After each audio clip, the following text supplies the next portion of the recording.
আমার ভাই আহত কেন? হান্নান মাসুদ আহত কেন?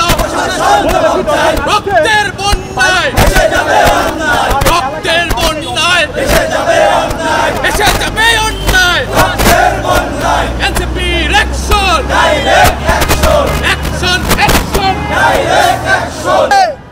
মুসলিমদেরকে জালিমের ভূমিকায় দেখতে চাই না। আজকে আমরা দেখতে পাচ্ছি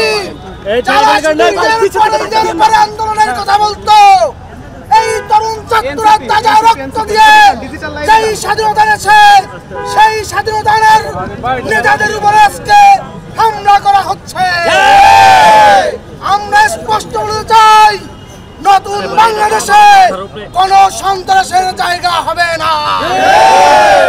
অনতি বিলম্বে হাতিয়াতে হান্নান মাসুদের উপর যে সকল সন্ত্রাসীরা হামলা চালিয়েছে তাদের গ্রেফতার করতে হবে।